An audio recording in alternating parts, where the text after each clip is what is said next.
igreja vem com aquele que brilha mais que a luz do sol, dissipando as trevas, destruindo o mal. A sua face é um refletor de glória, o céu derrama glória, porque a igreja vem. Olá pessoal, eu quero falar com a igreja que está reunida nessa semana, que é uma semana onde nós concentramos muito do nosso pensamento nesse ciclo que se fecha em mais um ano na vida da igreja, na sua organização eclesiástica, 23 anos dessa organização. A gente tem caminhado nas quartas-feiras a jornada com Davi, trilhando a estrada do autoconhecimento, mas não é só uma pessoa que precisa do autoconhecimento, uma igreja também precisa parar, olhar para dentro de si, se conhecer e encontrar o seu caminho. O aniversário é uma boa ocasião, porque é um ciclo que se fecha, é mais um ano, né? E nesse ano a gente pode parar e a gente pode avaliar e a gente pode planejar. Não só um aniversário como dessa semana a gente vive, mas também uma crise, é uma oportunidade muito boa para se conhecer. E temos procurado fazer isso nesse tempo de distanciamento social, de cultos online e das mais variadas tensões que a gente tem vivido como sociedade. E o que é que nós percebemos nessa caminhada? Eu dividi a minha fala em 3 partes. Primeiramente, a nossa fragilidade exposta, os nossos pontos fracos. Também a nossa potencialidade manifesta, os nossos pontos fortes. E os aspectos que a gente precisa amadurecer de propósito, processo e programa. Então vamos lá nessa fala. Qual é a fragilidade que a gente observou na igreja em geral nesse tempo? A fragilidade é uma igreja centrada naquilo que não é essencial. A essencial é aquilo que faz parte da essência da igreja. Essencial é aquilo sem o qual uma igreja não pode ser igreja. E nós percebemos uma igreja, não estou falando a nossa, ou pelo menos a nossa somente, mas em geral, uma igreja centrada nas questões do prédio aberto, do culto de domingo, das atividades regulares dos vários ministérios, como se a essência da igreja fosse essa. E a razão é muito simples. Quando você volta o teu olhar para o Novo Testamento, quando você volta o seu olhar para Atos dos Apóstolos, para as cartas paulinas, você percebe que nada disso era a essência da igreja, né? Não era por isso que a igreja estava vivendo ou a igreja estava batalhando. E nós percebemos isso, até nós mesmos no começo da pandemia, não, logo vai voltar tudo normal, logo a gente vai abrir o prédio, logo a gente vai ter o culto, mas depois o tempo vai passando e os nossos olhares vão mudando e a gente vai percebendo que é preciso gastar energia naquilo que é essencial, fundamental, não aquilo que é periférico, não aquilo que é acidental. Também nós percebemos pessoas dependentes de uma mediação na relação com Deus, pessoas que o único aspecto da relação com Deus era ir numa igreja, no culto de uma igreja, né? No prédio de uma igreja, como se nisso consistisse o melhor da relação com Deus. E o melhor da relação com Deus não tem a ver de você ir a um prédio, encontrar com um grupo de pessoas e oferecer um culto. O melhor da relação com Deus está na sua vida íntima e pessoal. E com certeza isso ficou manifesto na vida de muitos. Uma relação com Deus que depende de mediação. Outra fragilidade que a gente observa é uma relação com o mundo, mais uma relação de crise para com o mundo do que mais uma relação de crítica para com o mundo do que uma relação missionária com relação ao mundo. Os cristãos, né, assim como o resto da sociedade em geral, se tornou muito polarizado, achando que é seu papel tomar um dos lados da confusão, e muito briguento, muito beligerante, as palavras muitas vezes são muito duras, né? Perdemos muito daquele caráter missionário. O mundo jaz no maligno e nós entramos no meio do mundo não para criticar o mundo, mas para resgatar o mundo. Nós somos sal e luz. O nosso papel não é ser um veneno no meio do mundo para matar o mundo, mas o nosso papel é ser sal para trazer preservação, trazer sabor e tudo mais. E somos luz também. Não é luz para mostrar o erro e dizer você está ferrado, você está lascado, você vai para o inferno, mas é luz para dizer, olha, este erro te leva à condenação, mas ainda há o tempo de salvação, o tempo aberto ainda é o tempo de salvação. Então essa fragilidade exposta na vida da igreja em geral, também se manifesta na vida da nossa igreja, não é? Muito da nossa caminhada ficou em cima daquilo que não é essencial. Nós temos muitas pessoas que a relação delas com Deus é muito dependente da mediação da igreja, da instituição, e muitos que têm uma relação com o mundo, mais uma relação de crítica com relação ao mundo, do que uma relação missionária em relação ao mundo. Bom, agora, naturalmente a gente não percebeu só fragilidades desse tempo.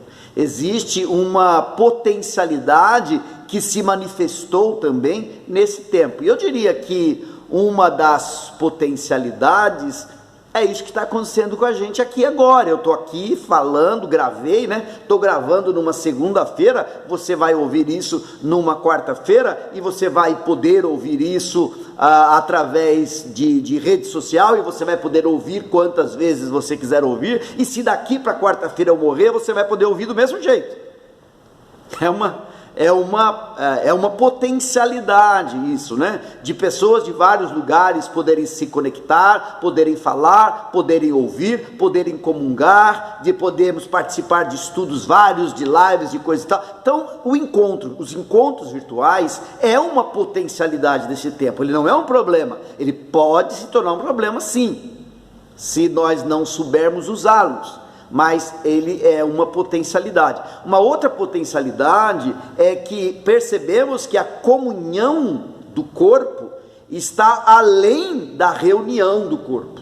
Mesmo que o corpo não possa estar presencialmente, fisicamente reunido, isso não impede que o corpo possa ter uma vida em comum, que pessoas possam partilhar da vida do outro, saber das alegrias, saber das necessidades. Nós tivemos, nesse período, tivemos ontem a apresentação de uma criança, tivemos casamento, tivemos batismo, tivemos visitas, tivemos sepultamentos. A vida continua e a comunhão ela continua, mesmo a despeito do fato de nós não podermos estar presencialmente reunidos. E uma outra potencialidade desse tempo é ter um entendimento mais amplo sobre a igreja. Quando a nossa caixinha foi rompida, quando a nossa caixinha foi quebrada, a gente precisou e pôde olhar além, pôde olhar de maneira mais ampla do que é a igreja e de como é que a igreja pode e deve caminhar. O terceiro aspecto dessa minha fala, nessa semana de aniversário, tem a ver com propósito, processo e programa amadurecidos. É o que nós estamos buscando nesse tempo que estamos mais retraídos, estamos buscando isso, o nosso propósito. O propósito é para que existimos. Qual é o propósito de um ventilador? É fazer vento, é ventilar. Qual é o propósito de uma lâmpada? É iluminar. Qual é o propósito de um telefone? É conversar à distância. Então cada ente, vamos chamar assim, cada ente ele tem um propósito, e a pergunta é: para que nós existimos como igreja? O Senhor Deus, ele tem um propósito para a sua igreja, e é nosso papel caminhar e entender este propósito. Para que nós existimos, amadurecer esse propósito, e isso nós buscamos fazer nesse período. Além do propósito, o processo é que caminho seguiremos para alcançar este propósito, Se nós existimos para isso, Que caminho seguiremos para cumprir isso para o que existimos? Esse é o processo. Qual é o processo da igreja? Qual é o caminho da igreja? Tem que ser aquele caminho que leve a igreja a realizar o seu propósito. E o programa é quais atividades realizamos ou realizaremos nesse caminhar processual. Que atividades nós realizaremos no caminho desse propósito para cumprir a razão para aquela para a qual nós existimos. Bom, o que nós faremos com isso? O que nós faremos com isso? O nosso papel agora é definir com clareza o tipo de discípulo que nós queremos formar. Então nós entendemos que a igreja, ela está na face da terra para cumprir o mandamento de Jesus e de fazer discípulos.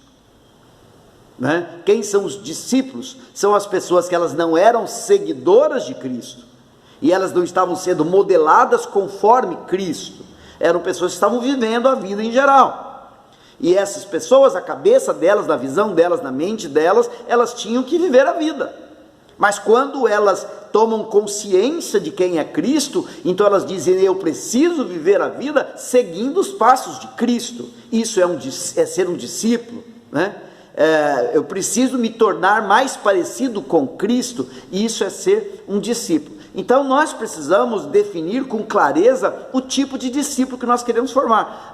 Pastor Paulo, mas nós temos essa clareza? Não. A maior parte de nós nos damos por satisfeito quando uma pessoa se converte, de que a pessoa seja uma boa frequentadora da igreja, uma boa contribuinte. Fulano agora legal, abandonou os vícios, está vindo nos cultos, está ajudando, está tudo certo. Mas é só isso que Jesus espera de mim? É só isso que a razão para a qual Jesus me salvou? Esse é o modelo de discípulo que Jesus Cristo quer. Então nós precisamos definir com clareza o tipo de discípulo que nós queremos formar.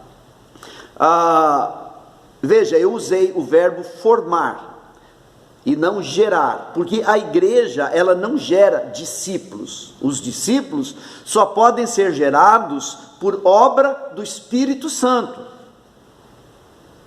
Somente aquele que é nascido do alto, é nascido do Espírito, aquele que é nascido de novo, somente esse pode ser um discípulo de Jesus, porque para ser um discípulo de Jesus, precisa andar os passos de Jesus, e os passos de Jesus são passos espirituais, e se eu não estiver espiritualmente nascido, se eu só for nascido da carne, eu não tenho como dar passos espirituais. Mas a igreja, mesmo que a igreja não gere discípulos, ela propicia o ambiente adequado para o amadurecimento desses discípulos. Então o nosso papel como igreja, como comunidade de fé, não como instituição, mas como pessoas que são seguidoras de Jesus, o nosso papel é formar um ambiente tal aonde o discípulo que foi gerado pelo Espírito, ele possa ser amadurecido no seu discipulado. Nos próximos 23 anos, nós não queremos fazer outra coisa que não seja aperfeiçoar o nosso ambiente comunitário e as nossas ações, para que discípulos gerados sejam amadurecidos. Vou repetir, nos próximos 23 anos, o que nós precisamos fazer é aperfeiçoar o nosso ambiente comunitário e as nossas ações, para que discípulos gerados sejam amadurecidos. O nosso caminhar é esse caminhar, e assim nós cumpriremos aquilo que Jesus Cristo falou: ide, fazei discípulos de todas as nações, batizando-os em nome do Pai, do Filho e do Espírito Santo, e ensinando-os a guardar todas as coisas que eu tenho mandado. E no fazer isso, estou convosco todos os dias até a consumação dos séculos. Esse estou convosco, ele não é incondicional. Eu estou contigo em qualquer lugar, de qualquer jeito, em qualquer hora. Eu estou contigo na medida que você está caminhando em cumprir o propósito para o qual você foi chamado. Ele está dizendo assim: Igreja Batista em Porto Feliz, eu estou com vocês. 100% com vocês, na medida que vocês estiverem 100% cumprindo aquilo para o qual eu salvei e enviei vocês ao mundo. Nessa semana, mantenha isso como alvo da sua oração. Se você tiver algo que queira partilhar, se tiver uma contribuição, uma sugestão, uma pergunta, uma reação, essa semana é uma semana para isso, né? E nós vamos terminar lá no domingo, vamos terminar com o nosso culto de gratidão. Mas é um tempo para isso, para a gente estar refletindo sobre a nossa caminhada como igreja de Jesus em Porto Feliz no ano de 2021. Deus te abençoe. Deus abençoe cada um de vocês. Aliás, vamos orar juntos, né? Senhor, a gente pensa, lê, analisa, conversa, mas Senhor, as coisas do Espírito, elas só podem ser energizadas pelo Teu Espírito. A gente pode até construir um motor, mas sem combustível o motor não funciona. E é só o Teu Espírito que pode dar a energia que nós precisamos, ser o combustível para que esse motor de realidade espiritual exista para cada um de nós. Senhor, nós nesta semana estamos gratos, porque o Senhor tem nos juntado aqui como pessoas que somos pecadores, alcançados pela graça e colocados juntos para viver juntos e servir juntos aos propósitos do Teu reino. Senhor, dirige-nos, orienta-nos, dá-nos clareza de mente, para a gente tomar as decisões certas na nossa caminhada como igreja. Essa é a nossa oração, é o nosso pedido em nome de Jesus. Amém. Deus abençoe, querido. É a Igreja Santa, aqui perseguida.